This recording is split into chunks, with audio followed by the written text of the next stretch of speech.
God, I'm full of so much gratitude right now.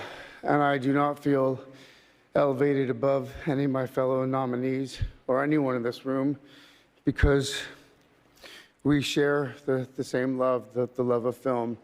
And this form of expression has given me the most extraordinary life. I don't know what I'd be without it.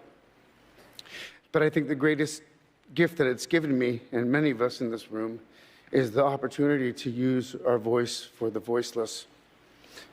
I've been thinking a lot about some of the distressing issues that we are facing collectively.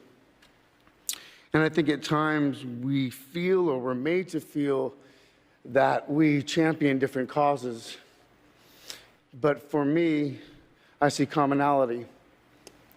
I think whether we're talking about gender inequality or racism or queer rights or indigenous rights or animal rights, we're talking about the fight against injustice. We're talking about the fight against the belief that one nation, one people, one race, one gender, or one species has the right to dominate, control, and use and exploit another with impunity. I think that we've become very disconnected from the natural world, and many of us, what we're guilty of is an egocentric worldview, the belief that we're the center of the universe. We go into the natural world and we plunder it for its resources. We feel entitled to artificially inseminate a cow, and when she gives birth, we steal her baby, even though her cries of anguish are unmistakable. And then we take her milk that's intended for her calf, and we put it in our coffee and our cereal. And I think we fear the idea of personal change because we think that we have to sacrifice something to give something up. But human beings at our best are so inventive and creative and ingenious. And I think that when we use love and compassion as our guiding principles, we can create, develop, and implement systems of change that are beneficial to all sentient beings and to the environment. Now, I've been a scoundrel in my life.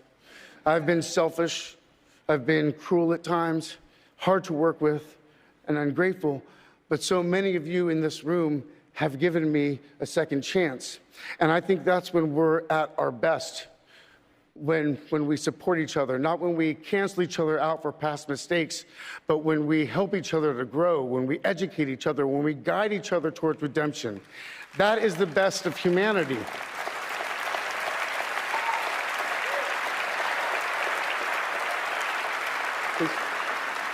I want to, when he was 17, my brother wrote this lyric. He said, "Run to the rescue with love and peace will follow." Thank you.